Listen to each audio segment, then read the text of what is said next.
चलिए, अस्सलाम वालेकुम। वालेकुम। ठीक है जी। सर जी सर समझ में आ गई है सर की। की जनरेशन समझ में आ गई आप लोगों को? जी तो सर। अभी हमने सर ये डिस्कस। परमुटेशन जो करते हैं सर उसमें वैल्यू जो है वो पुट करनी होती है हमें। जी, परम्यूटेशन का ये मतलब होता है, आपने खाली, मैं आपसे कहूँ कि आप 5 स्टूडेंट हैं फॉर एग्ज़ाम्पल, जी सर। जी सर। तो आप लोगों के कौन-कौन से ग्रुप्स, आप मुनीब और साद पहले बैठे हैं साथ, ठीक है? और उसके बाद अनस हैं, उसके बाद इमरान वजाहत हैं।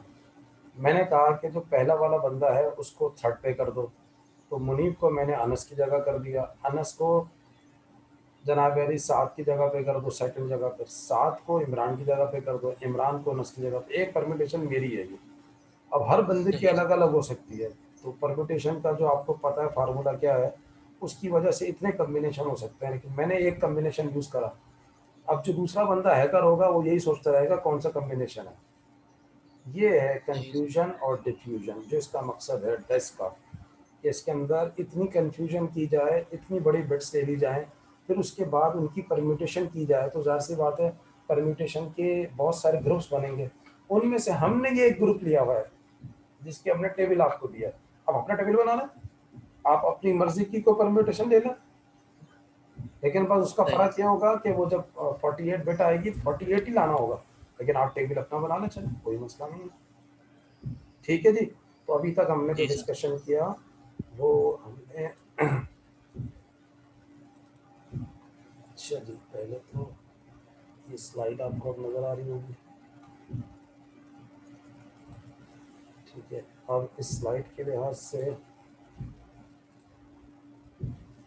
हमने अभी आपसे की जनरेशन डिस्कशन कर लिया। अब इस सेशन में हम आपसे इंक्रिप्शन का और साइफर टेक्स्ट बनाने का जो प्रोसीजर है उसको हम डिस्कशन करेंगे। तो पहले हम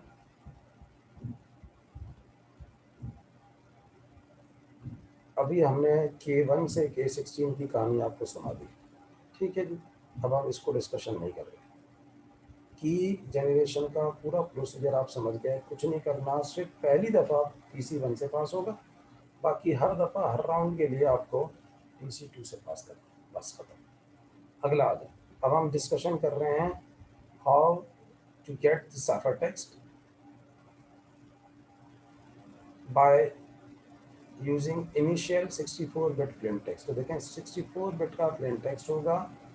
सबसे पहले इसको आईपी टेबल से पास करेंगे, इनिशियल परम्यूटेशन, ठीक है।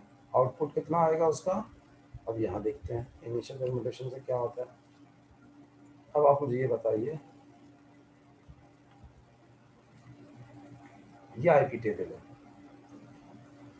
और आईपी टेबल शुरू में कितना था, इनिशियल इनपुट कितनी ले रहा है, 64 बिट के ले रहा है, आउटपुट कितने का आएगा। अब ये चेक करके मुझे, अब आप मुझे बताएं इसमें अब आउटपुट कितने का, ये वाला टेबल अलग बताएगा। देखिए 1 2 3 4 5 6 7 8, ठीक है, 8 हो गए। फिर इसके बाद यहाँ से गिने 1 2 3 4 5 6 7 8। तो 64 का तो अब आप 64 हो गया। देखें 64 बिट का इनपुट ले रहा है, आउटपुट 64 बिट का ही दे रहा है, मगर क्या कर रहा है, खाली क्या कर रहा है ये, सिर्फ और सिर्फ ये आपकी वैल्यूज को और उनके ग्रुपिंग को अलग अलग कर रहा है, रीऑर्डरिंग कर रहा है, ये कह लें आप, रीअरेंज कर रहा है। रीअरेंज कर रहा है। यानी ये कह लें कि जो 58 पोजीशन पे जो होगा वो अब पहली बिट पर पहली वाली बिट बन जाएगी, यानी जो 58 बिट की वैल्यू होगी वो पहली बिट की वैल्यू होगी, जो 50th बिट पर जो वैल्यू लिखी होगी वो अब सेकंड बिट की वैल्यू होगी, जो 42 बिट की वैल्यू होगी वो अब गोया के थर्ड बिट की वैल्यू होगी, तो 34 बिट पे जो वैल्यू वहां लिखी हुई थी अब वो फोर्थ बिट की वैल्यू बन जाएगी। नहीं आ रही समझ में, क्लियर है यहाँ तक? जी जनाब फरमा दीजिए। जी यहाँ तक सबको समझ आ गया। आईपी टेबल से यस सर। इनपुट जी 64 का सर। होगा, आउटपुट भी 64 का ही होगा, सिर्फ और सिर्फ रीअरेंज हो जाएगा, जैसे आप लोगों ने एस डैश में नहीं किया था। आप लोग एस डैश में भी तो यही कर रहे थे, P10 क्या था, P4 क्या था, सर वो 8 बिट का था रीअरेंजमेंट। वो सिंप्लीफाइड डैश था, ठीक है। और ये डैश है, सिंप्लीफाइड डैश में आप 10 बिट का आप इनपुट लेते थे, फिर उसके बाद आप P10 से पास करते थे उसको, इनिशियल परम्यूटेशन से करके, ठीक है जी। अब यहाँ आ जाए, सही है। ये सर ज्यादा लेकिन कॉम्प्लेक्स कर दिया है। ये जाहिर सी बात सही है, कॉम्प्लेक्स है। जाहिर सी बात है, ज़्यादा बिट्स होंगी तो ज़्यादा रीअरेंज करेंगे आप। अब इस रीअरेंज के ऑर्डर बहुत ज़्यादा बनेंगे, ठीक है, परम्यूटेशन के ऑर्डर्स बहुत सारे बनेंगे, कितनी जगह आप जहाँ आप चेंज कर सकते हैं। अच्छा, अब यहाँ देखें, एक चीज़ जो मैंने आपको बताई थी वहाँ पर भी, अगर आपको याद हो, मैंने आपको एक चीज़ वहाँ बताई थी, मैं आपको उसका बता देता हूँ अभी।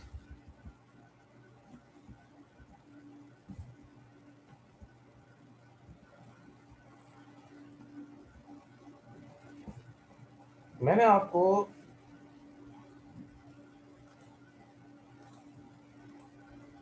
वहाँ पर बताया था कि ये आईपी का टेबल है और ये आईपी इनवर्स का टेबल है। तो आईपी के टेबल में देखें जो 2 पर लिखा हुआ है, ठीक है, तो देर देखें 2 है ना, तो आईपी इनवर्स पे इसके नीचे छोटा सा लिख दें 1, इसके नीचे छोटा सा लिख दें 2, 3, तो ये भी नीचे नीचे 1 लिखा।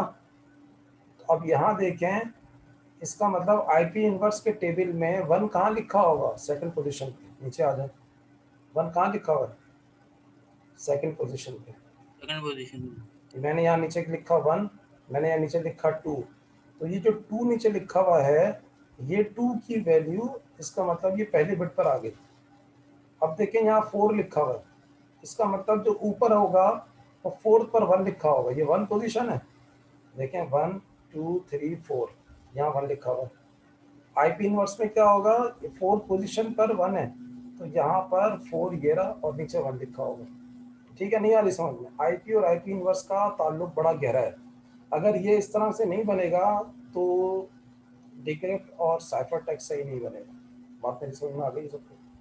जो मैंने यहाँ बताया था, जो 8 बिट में, ये कितने बिट्स हैं, 1 2 3 4 5 6 7 8 बिट्स थी, तो आईपी का ताल्लुक, ये आईपी देखें 8 बिट का प्लेन टेक्स्ट लेता था, ठीक है, और आउटपुट आईपी 8 बिट का ही देता था। इसी तरह यहाँ भी देखें 64 बिट का प्लेन टेक्स्ट इनपुट ले रहा है और 64 बिट का आउटपुट दे रहा है, ठीक है, तो सेम प्रोसीजर यही चलेगा, ये 64 को ब्रेक करेंगे, 32 लेफ्ट चलेगा, 32 राइट चलेगा, ठीक है जी। अब समझ में आ गई कहानी आपके? उस 32 को हम क्या करेंगे, फिर एक्सपेंड करेंगे और उसको क्या करेंगे, 48 बनाएंगे। जैसे इस 4 को हमने 8 बनाया था, इसलिए मैं कह रहा था पिछला वाला याद रखें, जब 48 होगा तो यहाँ से की हमारी 48 की आई थी, तो उस 48 से 48 सेम होता है तो ज़ौर होगा, जब ज़ौर होगा तो 48 से 48 बिट ही आएगी, उस 48 को लेफ्ट करेंगे, ठीक है, 24 बिट्स मिसाल के तौर पर इधर 24 करेंगे। इसको किस तरीके से आप ब्रेक करेंगे इसको एस नॉट का, वो मैं आपको दिखाता हूँ। यहाँ तक मैं एक बात बताना चाह रहा था, आईपी और आईपी इनवर्स का गहरा ताल्लुक है। जो इस सेकंड पे लिखा हुआ है, यानी जो 1 पर सेकंड पोजीशन लिखी हुई है, तो आईपी इनवर्स पर सेकंड पर 1 लिखा होगा, देखें सेकंड पर 1, ये बात मेरी समझ में आ गई, ठीक है जी। अब इधर देखें, ये 6 लिखा हुआ है, 6 कौन सी पोजीशन पे लिखा हुआ है, 8 पे लिखा हुआ है, तो वहां पर 8th पोजीशन जो होगी वो कहाँ पर लिखी होगी, वो 6 पे लिखी होगी। देखें आप 1 2 3 4 5 6, देखिए 6 पर 8 लिखा हुआ, यहाँ पर 8 पर 6 लिखा हुआ, तो समझ में मेरी बात आ रही है? ये बात मैं कई दफा दोहरा चुका हूँ, आईपी और आईपी इनवर्स का बड़ा गहरा ताल्लुक है। नहीं आ रहा करंट किसी के भी, मुझे लगता है। जी सर आ रहा है सर, समझ में आ गया था। सही समझ में आ सही है गया? सर, समझ गया। समझ में आ गया? अगर ये समझ में आ गया था, जो मैंने पिछली कई दफ़ा क्लास में दोहराया था कि देखें ये 2 है, तो 2 का मतलब है आईपी में 2 लिखा हुआ है, तो ये इसका मतलब ये जो नीचे मैं 1 लिखूंगा, यहाँ 2 लिखूंगा, तो ये जो 1 लिखा है ना, ये 1 अब कहाँ होगा, आईपी इनवर्स में 2 पर लिखा होगा, तो देखें 1 और 2 पर, 2 पोजीशन पे क्या लिखा हुआ, 1 लिखा हुआ। नहीं आ रही समझ में? इसको अगर आपने पेंसिल से लिखेंगे तो आपकी समझ में आएगा, प्रैक्टिस करनी पड़ेगी, देखने से नहीं आएगा, मैं पहले ही बता रहा हूँ। सही सर, सही है सर, 6 8 पे लिखा हुआ है, सही आप सही कह रहे हो। ठीक है, अब समझ में मेरी बात आ गई? अब आ जाए जरा, बैक करें पवेलियन पे, अब आ जाए जरा जल्दी से। अब इधर देखें जरा, ये 58 पर लिखा हुआ है, इनिशियल परम्यूटेशन पे 58 पर लिखा हुआ है, तो ये 1 पोजीशन है, तो इसका मतलब है जो आईपी इनवर्स का टेबल होगा वहाँ 1 कहाँ लिखा होगा, वहाँ 1 लिखा होगा 58 पर। नहीं आ रही समझ? जी सर। अब आईपी इनवर्स का टेबल देखते हैं चल के, और वहाँ पर 1 कहाँ लिखा होगा, 58 पे लिखा होगा। चलें वो वेरीफाई करते हैं। ये आईपी इनवर्स का टेबल है, ये जैसे आईपी का टेबल है, ये आईपी इनवर्स का टेबल है। तो अब यहाँ दोबारा देखते हैं, आईपी इनवर्स का टेबल ये रहा, ठीक है। अब मुझे कोई गिन के बता दे जरा, ये 1 2 3 4 5 6 7 8 हो गया, ठीक है, 8 बिट्स हो गई, 9 10 11 12 13 14 15 16 24। 58 बिट्स पे आ रहा है 1 सर। अब तुम ये बताओ, ये 8 16 24 32 40 48 56 56 के बाद 57 58 पर बना रहा है। ये बात मेरी समझ में आ गई जो मैं कहना चाह रहा था अभी। वही टेक्निक इस्तेमाल की हुई है, वहाँ 8 बिट में गेम चल रहा था, वो सिंप्लीफाइड डैश था, ये डैश है जो 164 बिट पे काम कर रहा है। इसी तरीके से सेम यही प्रोसीजर होगा जब हम ट्रिपल टेस्ट करेंगे, वो 128 बिट का होगा।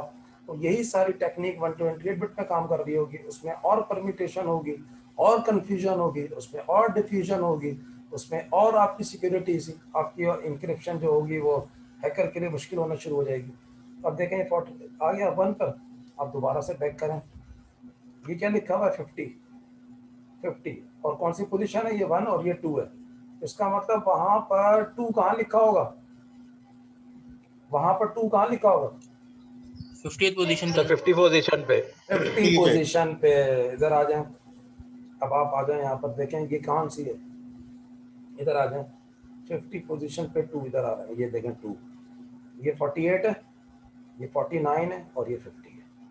नहीं आ रही समझ में, 8 का टेबल पढ़ना शुरू कर दें।